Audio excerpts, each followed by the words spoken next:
4 minutes.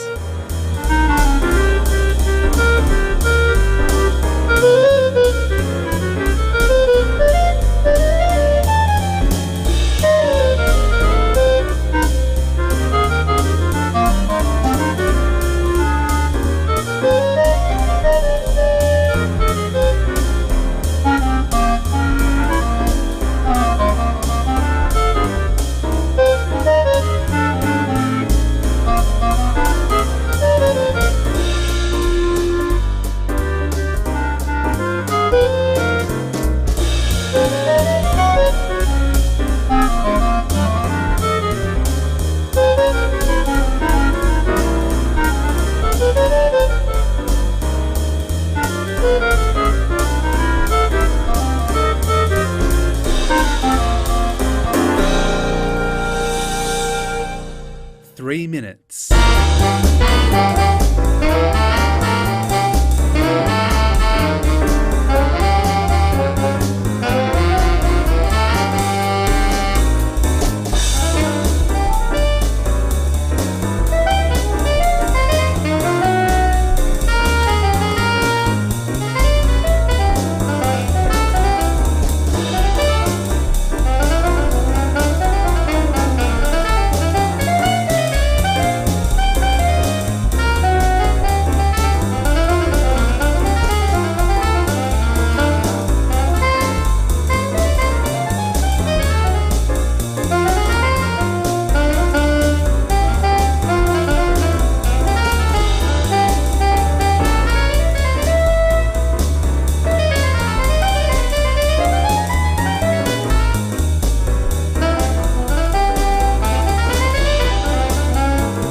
2 minutes.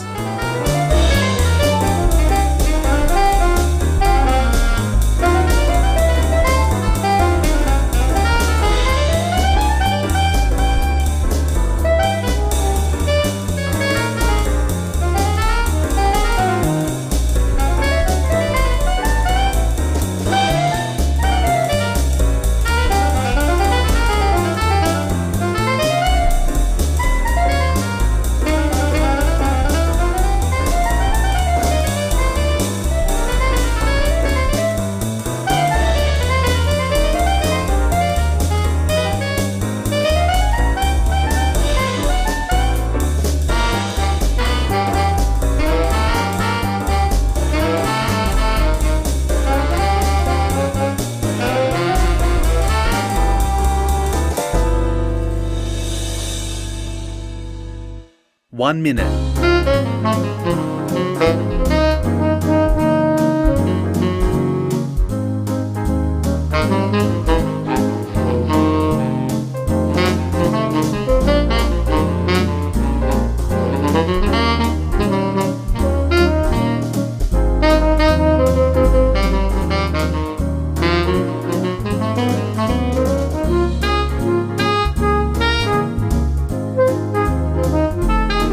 Thirty.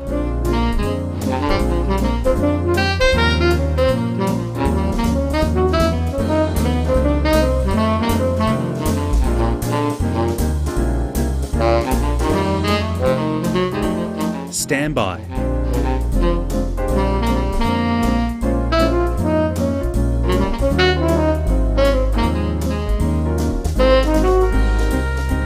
Standby opener. Here we go. This is a Trekzone conversation. Welcome to another Trekzone Live. Matt Miller with you. It is another morning here at the Trekzone headquarters. It's time for another watch party. And I tell you what, I am very, very excited for this one. It's the one with the whales with the one, the only Mr. Nick Cook. Good morning to you, sir, or good evening. Good morning, evening, hello, and all that jazz. Live long and prosper or some such thing. I don't know. Whatever's more appropriate. I love it. And I love that internet delay as well, where it's just kind of like, do we have you? Do we not have you? But you are there. You are live. We're going to get straight into it with the Trekzone watch parties. We get straight into the fan films that we are watching. It is the one with the whales. It dropped over the weekend. Nick, give us that log line if you please, sir. Yeah, so basically, I'm trying to remember my logline, but I came up with it just at the last minute before I put it live, to be honest. But basically, on a trip to Earth, Hunter and Cade make an unusual detour. Oh, Nothing that's more it. Okay. complicated than that. That's it. Don't mind me, I was just fixing the set behind me, but let's roll into it. This is the one with the whales. You are watching Trekzone Live. Here we go.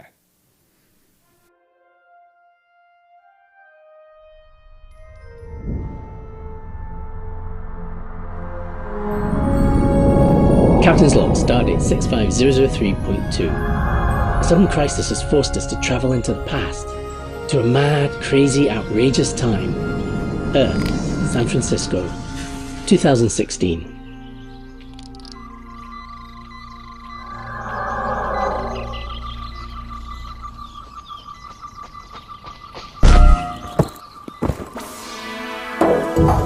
Having successfully camouflaged our vessel, the next order of business was to camouflage ourselves.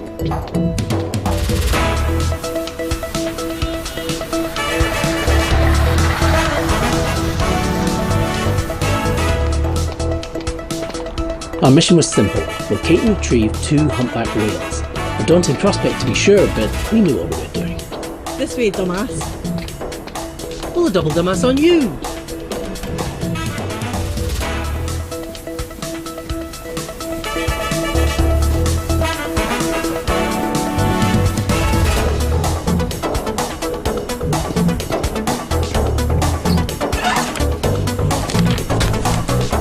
Still using money.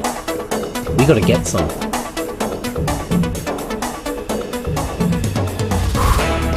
May the wind be at your backs. Good luck. Hey, excuse me. We're looking for the nuclear vessels. You know, nuclear vessels? You know, nuclear vessels? Hey, sorry, excuse me. We're looking for the nuclear vessels. You know, nuclear vessels? I don't know. I think it's across the bay. Okay. In Alameda? Okay. That's right about here. Okay. Ooh, a Charmander. Okay. Wait, where the f*** is Alameda?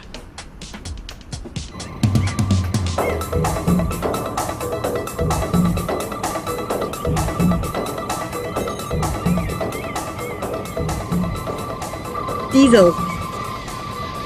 But sticks.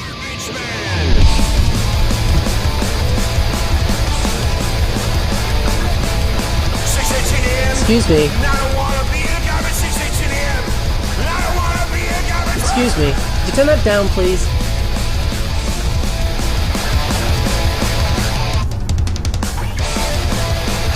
Excuse me. Could you turn off that damn noise?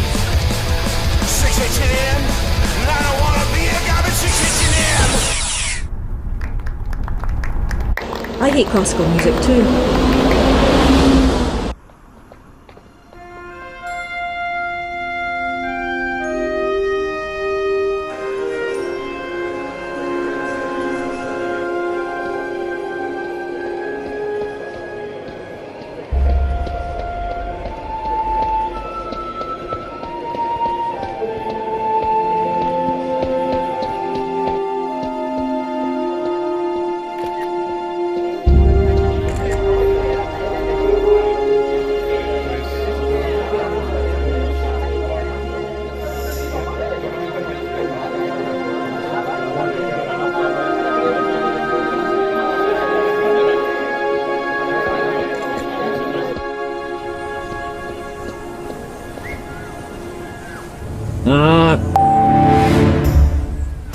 Unfortunately, our targets had already left the building, but it wasn't long before an alternative presented itself.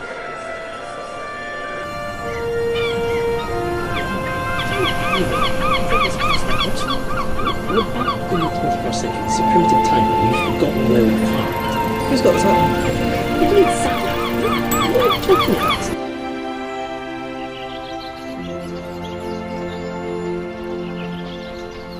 Oh.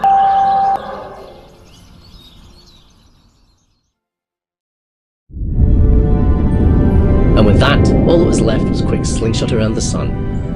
Time travel's a risky business, but we were more than up to the task. and having successfully returned to the future, civilization is safe once again. What? And who do you think's going to believe that? Nobody listens to these things anyway. What if they're both female? Ooh, I sense a supplementary log.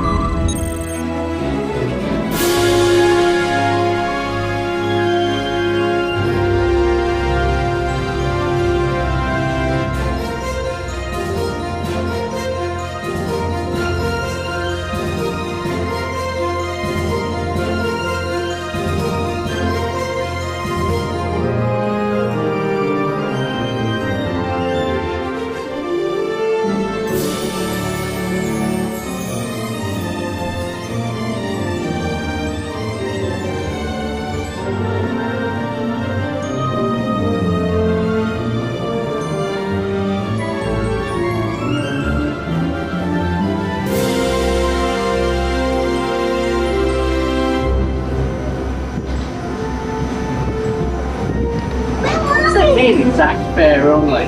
Who's this child? All right.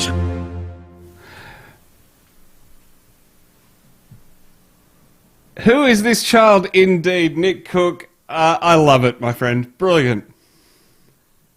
Yeah, my daughter, who was 6, well, not quite 6 when we shot this, and who is now 12, I said to her the other day, excuse me, that, you're in one of my films that's coming out, like, tomorrow, and she went, do you want to see it? It's like, okay.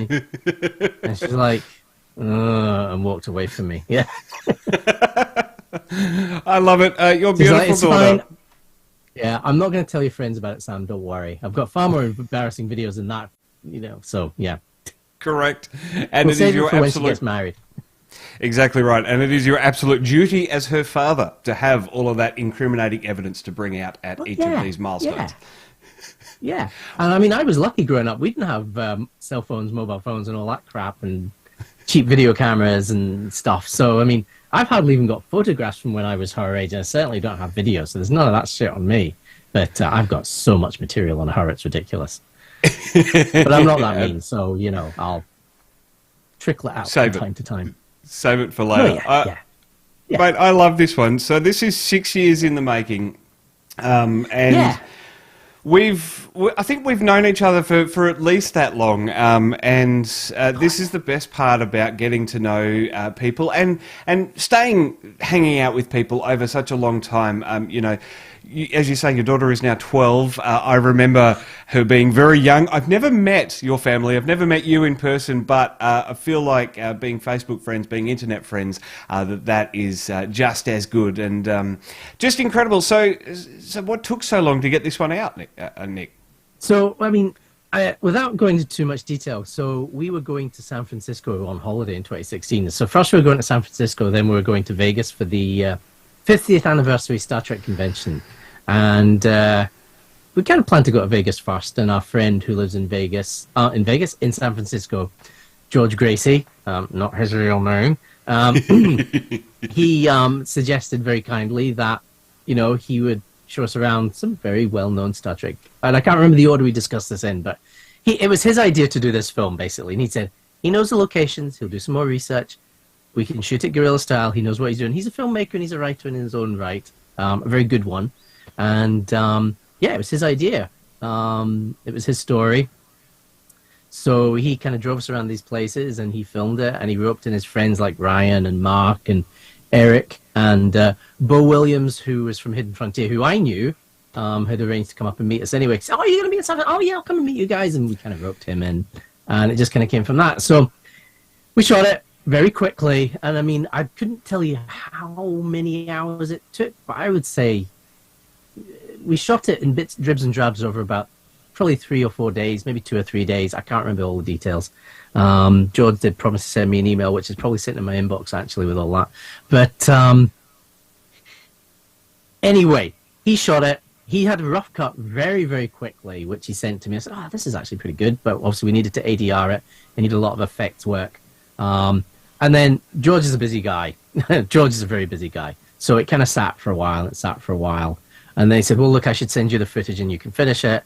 And then, time passed and we were all busy with other stuff. And we'd talk about it from time to time. And, transferring footage is actually a bit easier even now than it was a few years ago.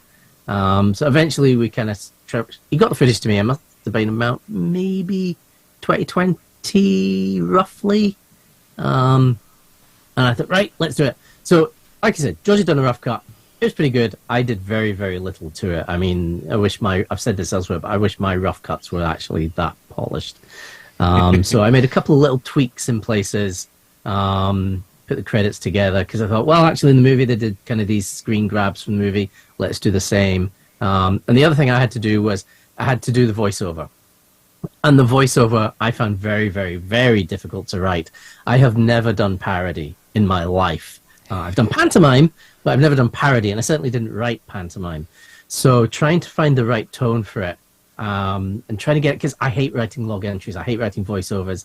If you don't, they're so easy to get wrong, and I wanted to get this right, because I knew if it got it wrong, it would just kill the whole thing.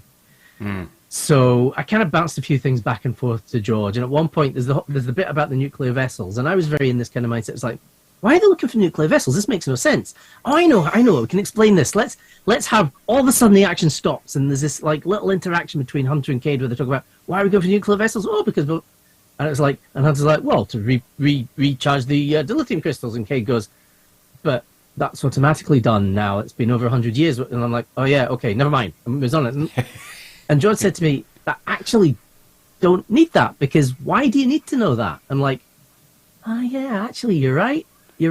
And it just, so anyway, I took that out, but I ended up writing all the other voiceover, but it took me a long time to get it to a place where I was happy with it. Then I had to perform it, and I didn't have anybody directing me, so I had to figure out the best way to do it. And I went through a few times, because having never done parody, I was like, how do I do this? And at first it was a bit over the top, and I thought, eventually decided, no, I need to play it straight. Now there's probably a couple of places where the parody slips through still, but I generally tried to play it straight, and I think that works very well for it. I think if you try and make a joke of it, it doesn't work. The whole fun in the parody is that the character's in it, playing it straight. So, yeah. So anyway, delayed with the footage, delayed with me writing stuff for it, and then there was all the visual effects, which actually turned out to be quite complex. The shot of Bo Williams running into the runabout, for instance, and George had done a great job of shooting a blank plate and then shooting other stuff. Eric Brar had helped with that. We'd had like a crate there to mark where Bo was running into, stuff like that. So eventually we got Henry Gibbons to do that footage, and we went through a lot of versions of that, because it was difficult because of the way Bo kind of stopped and bent back. It was very difficult to match up how he hit it to make it look like he was hitting it. So, but I mean, Henry eventually clicked it, and it looks great. I mean, it works. He sells it. The other thing was the can crush, and again, we went through a lot of versions of that before, and it was George's idea to make it a can of crush, because initially we said, oh yeah, garbage can, we'll use a garbage can, and then George said, well, we could just use a crush can. You've seen this can? And we're like, oh yeah, that's actually funny. So yeah, so there was a lot of back and forth between all of us, and a lot of discussion about what we should do between effects and stuff like that. There's a number of people that did effects. Martin Lejeune did some of the effects, and obviously there's some Easter eggs in there, like Sister Edith's Goodwill, the boxing posters in there. That was Martin. Martin did the phaser shot. Jen Carling did the opening runabout shot where it cloaks heading towards Earth. He also did the Leo Tierney, getting people mixed up. Leo Tierney did the keying for us. Now I got confused about this early on as well, and I had lost that shot. Went missing in between George sending me the footage, and I couldn't find it, and I'd emailed Jen and said, can you find this shot, because I can't find it? And Jen was like, she says, oh, I have no idea actually. And it wasn't until late I eventually found the shot and then realized that Leo Tierney had done it. I was like, oh, for fuck's sake. So yeah, so it all came together nicely, but it did take a long time, and you would think for such a small, simple film it should have been done in 6 months, but nah, it doesn't. And we don't work that way. But I'm not that efficient. But it was a very collaborative thing. A lot of people worked on it. Obviously, we ended up doing looping all the dialogue, because we didn't have any usable dialogue. But the dialogue was really just there as a guide track, so we could sync everything up. And some of those scenes, the wind was really bad, so it was very difficult to sync the dialogue up. But Dylan Feeney, who did the soundtrack and the sound mix, very kindly did most of that for me, because I was going cross-eyed trying to do it, and he's much better at that stuff than I am. So he did a great job on that, and it is basically the Star Trek 4 soundtrack, but it's not. I love it, Nick.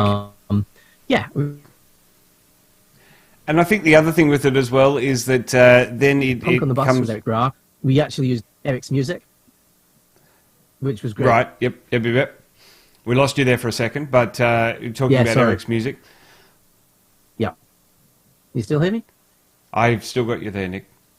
Awesome.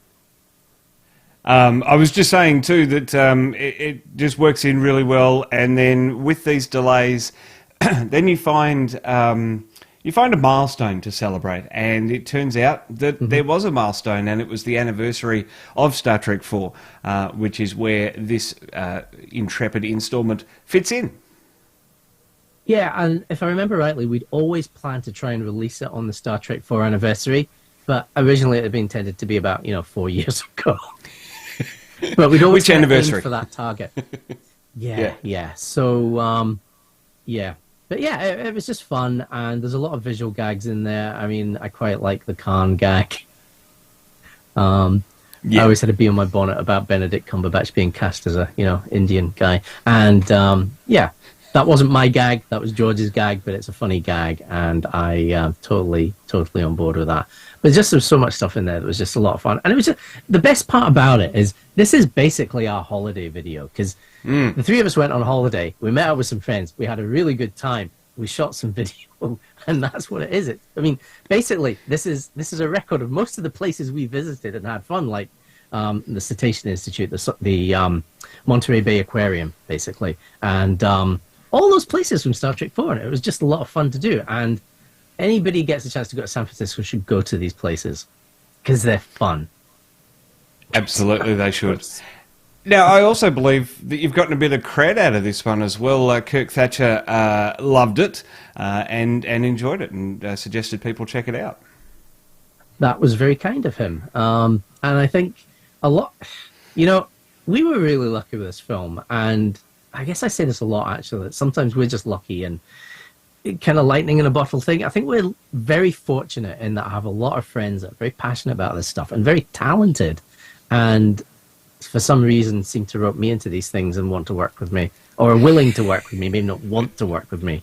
So I'm just very fortunate in that regard. And I think when we work with other people, we often do come up with just fun stuff that people seem to enjoy. And I think one of the benefits we have, I think, is we do try to tell good stories, and the story is key.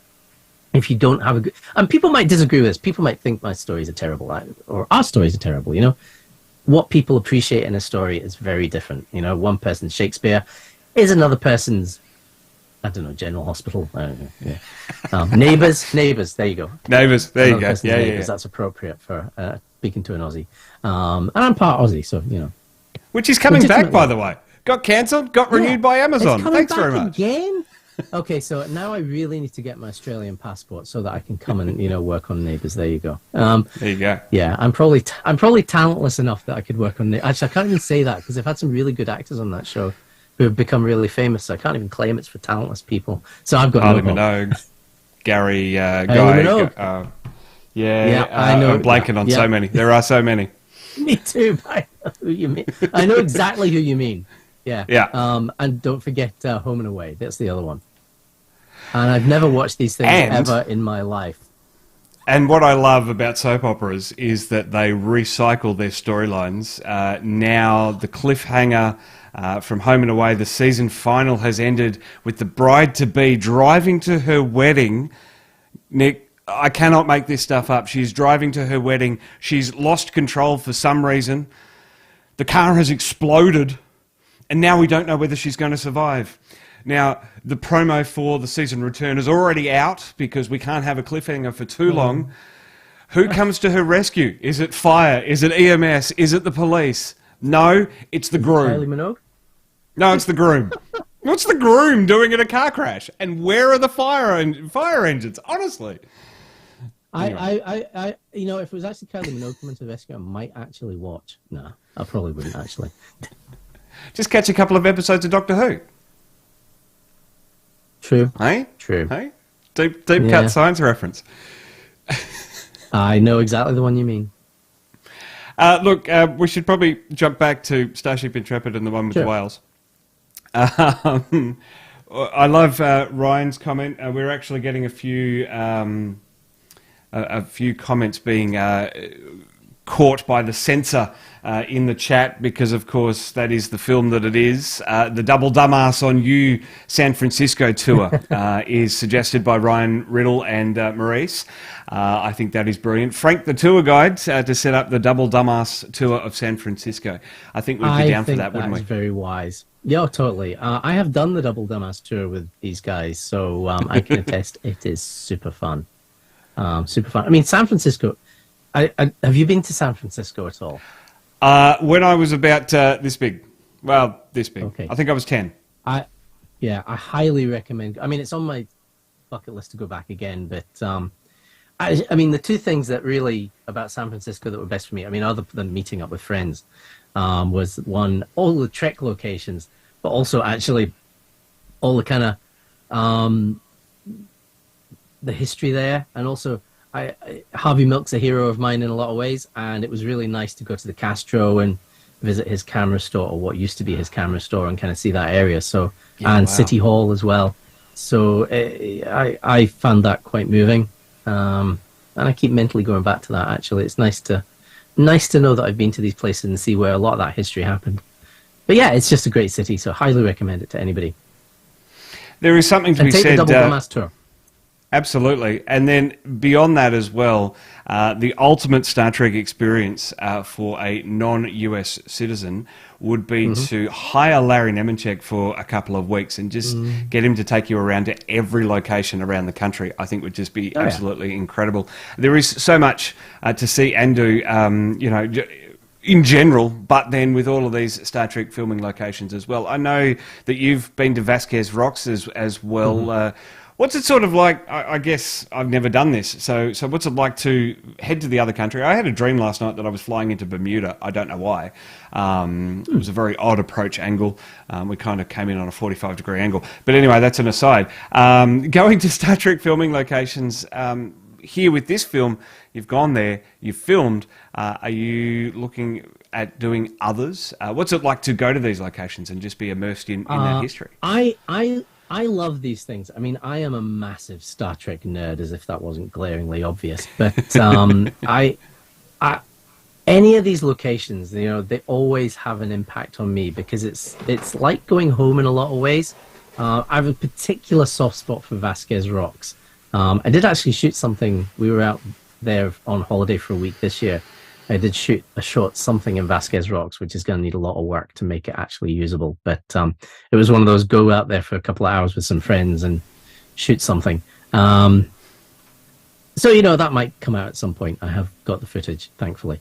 Could be another 6 years. But that was it. Probably, yeah. I don't know. I've got other things that need to be worked on as well. So, but yeah, it's just, it's magical.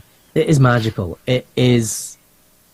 I can't really explain it. It is like going home. It's going somewhere that's familiar to you. And so you would think it takes the magic away a little bit. Because, I mean, Vasquez Rocks, for one example. You go to Vasquez Rocks and, you know, the rocks are there. You can see the Gorn Rock. You can see the Mintaka 3 rocks. There's the bit from Friday's Child. A lot of that was shot around there as well. So all these places really kind of, it is like going home and it feels so familiar. But then you turn around 180 degrees and there's a portaloo. you know, this composting toilet, these cubicles, and you go in there and you open it, you look in a pit, and you go, ooh. And you would think, you know, this takes away from them. And often, you know, one time I was there's a bus full of Japanese tourists there, and you think, well, you know, this takes the magic away, but it really doesn't, because these places feel so familiar, and you can just picture. I mean, maybe it's different for other people, but for me, I can just kind of picture myself there, and it just feels like coming home in so many ways. And the same was true in San Francisco. I mean, look at something, you know, the street that's got the bar on, the Yellow Pages sign, walking down there was just like, this is great. You know, at the time, 30 years ago, they were walking past here. Well, more than 30 years ago, I guess, at that point, but because they would have been filming it about 2 years before that. But you know, they walked past here. They shot all this here, and you know, walking down the stairs that Shatner Shatner walked down, and it is just a remarkable experience. And yes, Maurice is right. Those rocks are way bigger than you think they are. They are ridiculously high. But yeah, it's remarkable, and I never get tired of it. And every time I go to the States and I don't get to go to Vasquez Rocks, it makes me sad.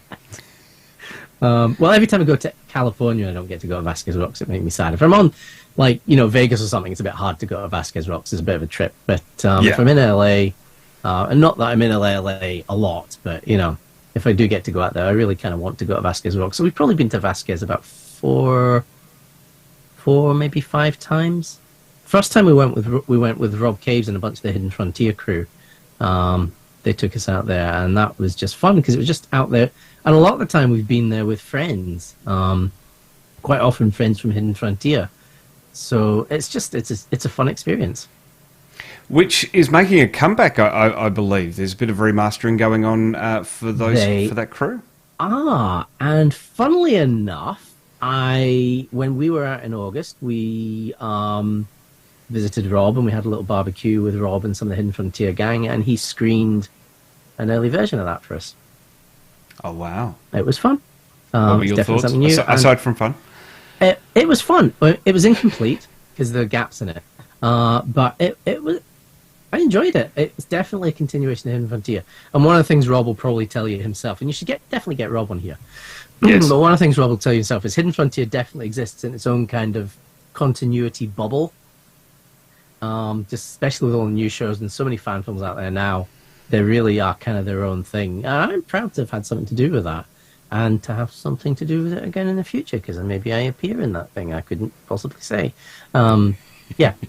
You tease, Nick. There is a tease actually that we've decided off air that we're going to give. Don't know whether we have Sam Cocking's blessing. He's not in the chat, so I reckon we can get away with it. There is a little prop that you have for a filming weekend coming up this weekend. There it is. There. Talk to us about that. What is happening?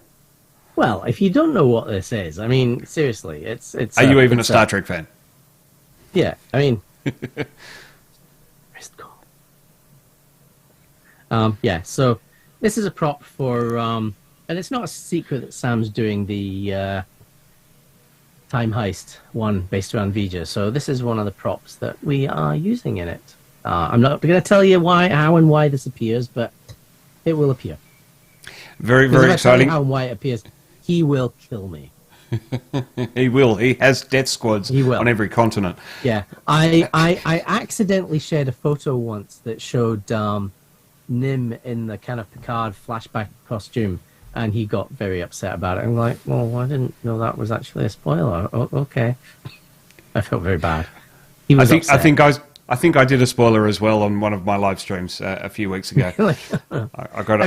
In my defense, it was a shot for a scene from my film, so you know I just have a slight defense there. But yeah, it's all in good fun. A very slight defense. Also, thank you, George. I'm not sure I was being too modest there, but I'll take the compliment. I really didn't do much to your edit. Ryan says he's looking forward to any references to the motion picture. We do know. I love the motion picture. I'm a huge fan, and I know Ryan's a huge original series fan, as is Mark.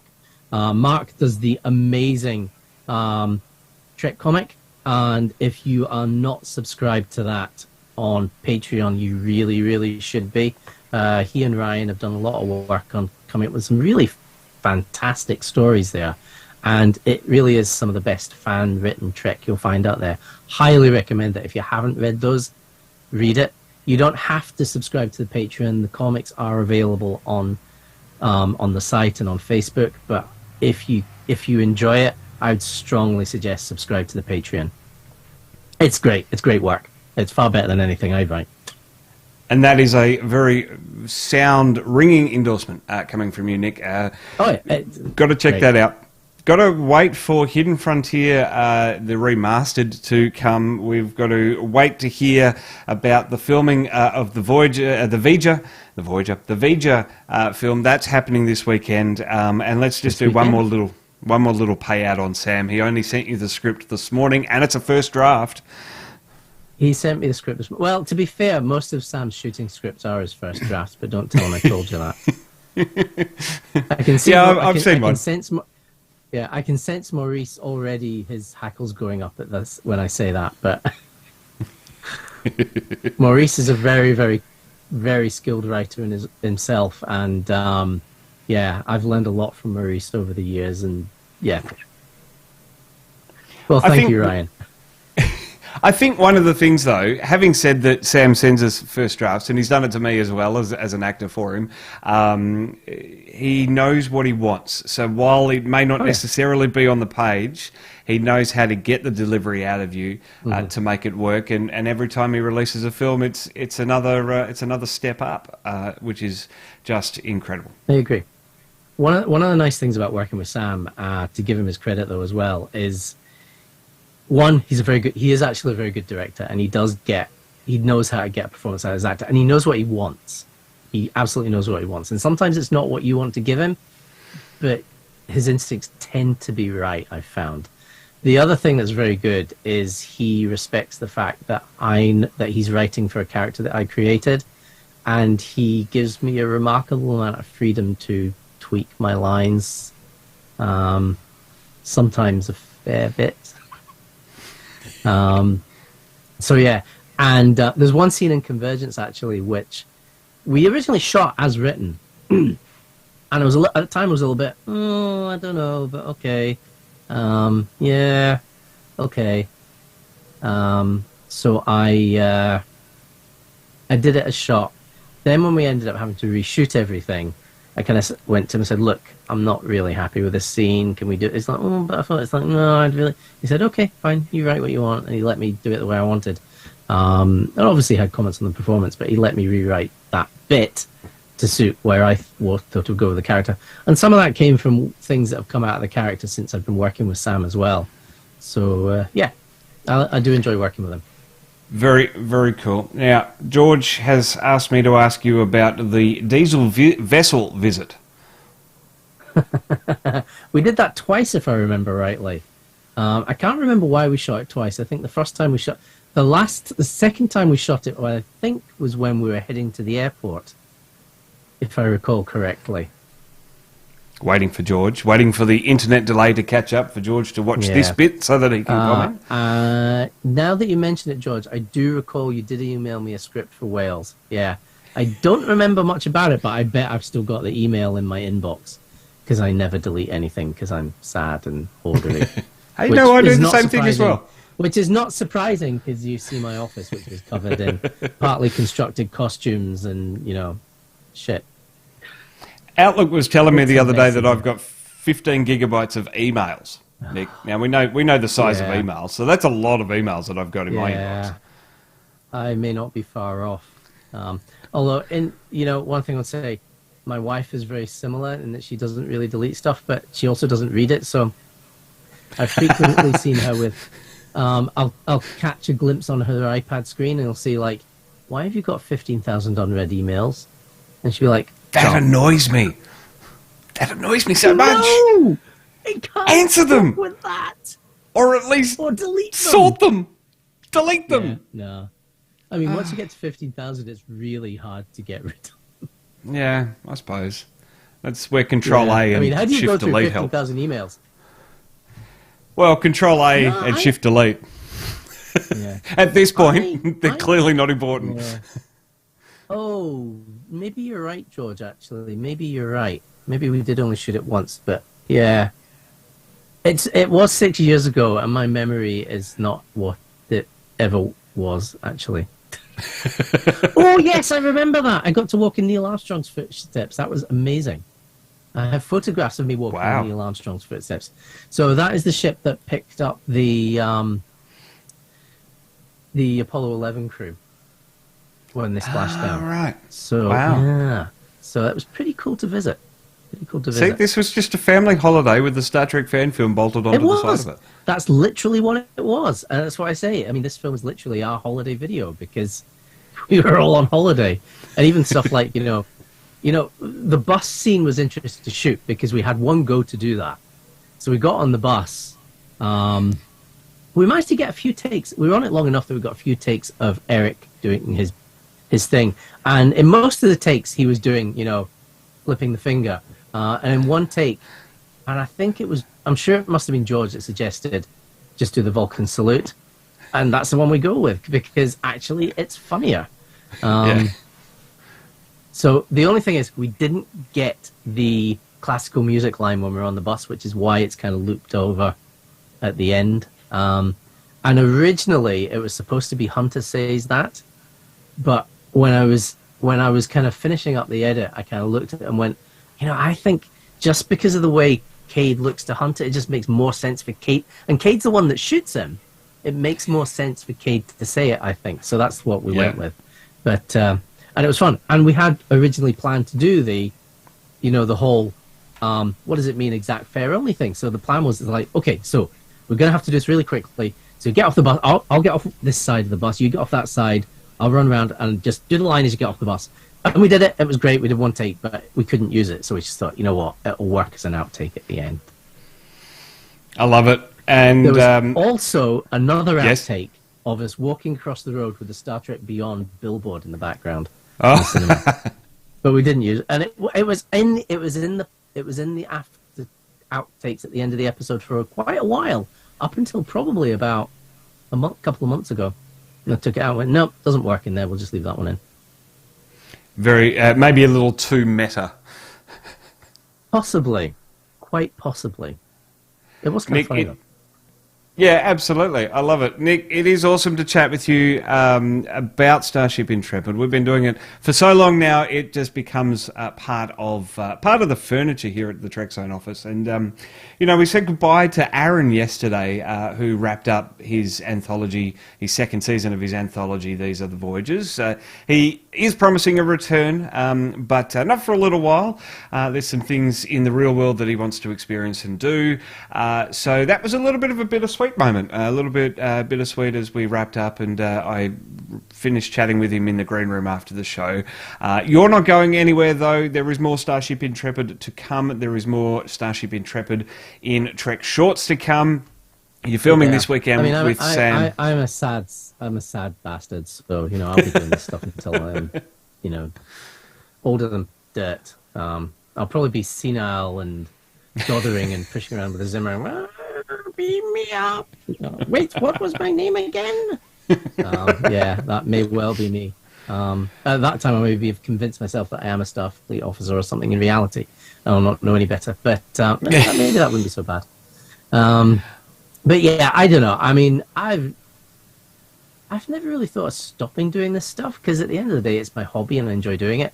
I mean, realistically, I am just a frustrated actor, maybe a writer. That's never really gonna actually have a break in any of those fields. So this kind of scratches my creative itch, and it mixes up with the fact that I love Star Trek. So it's just fun for me. Every now and again, I say I should do something that's non-Star Trek, and I probably will one of these days. But yeah, for now, more Star Trek. Absolutely, I love it. And a quick mention for Polaris.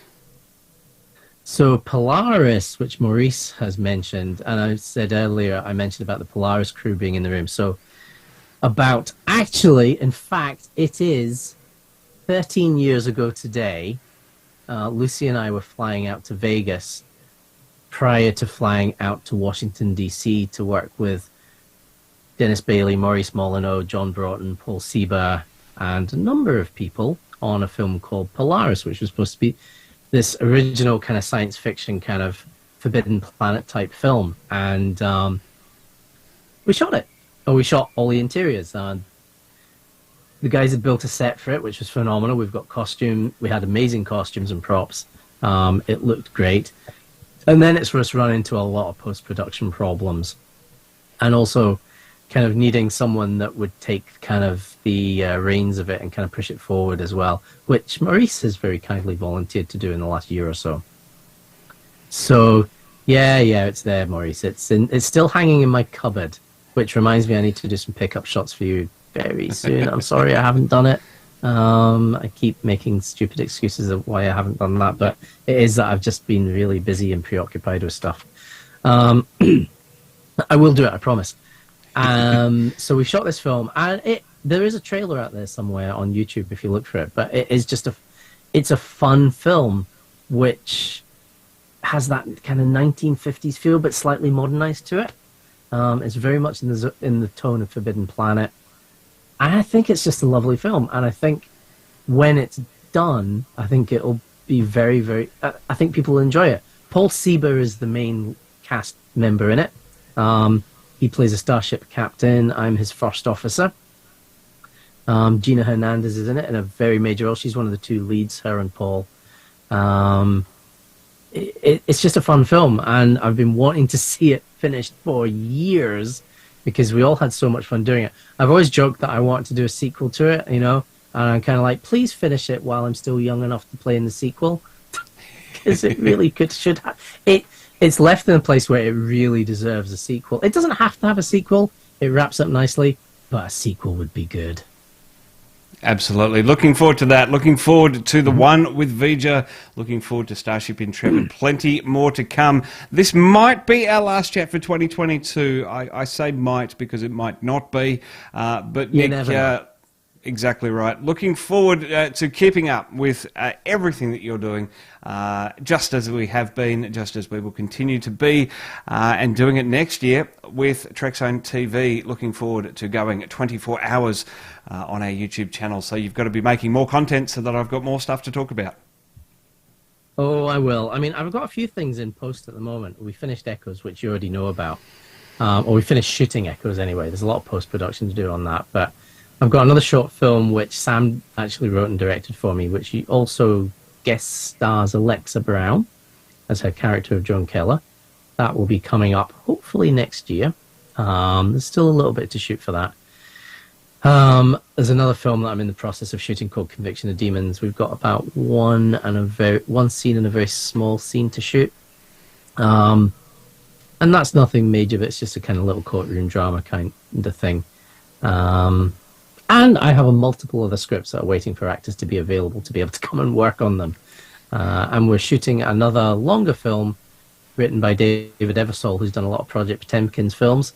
This one's called Down This Road Before, and I just met up with the director for that.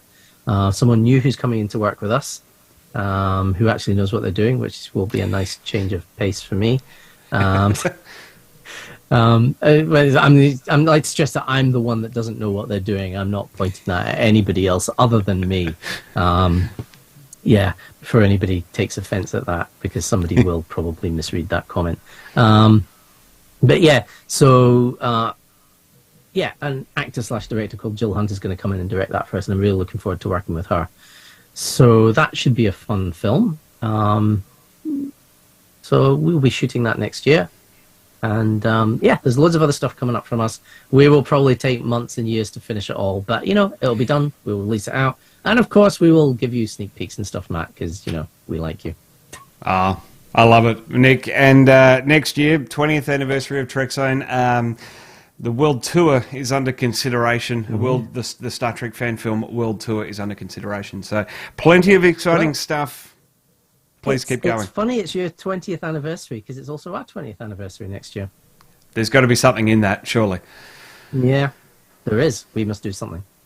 Absolutely. Well, you heard it here first on the Trekzone Watch Party live stream. That is about all the time we have for. Well, we could just keep going.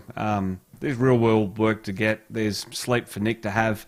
It has been fun. It's been great to have people in the chat as well and bouncing these ideas off. I love, Nick, that you've got the chat open as well and just interacting with everyone. I reckon there's going to be more of these in the future. So for now, I hope so, Nick Cook. it's nice.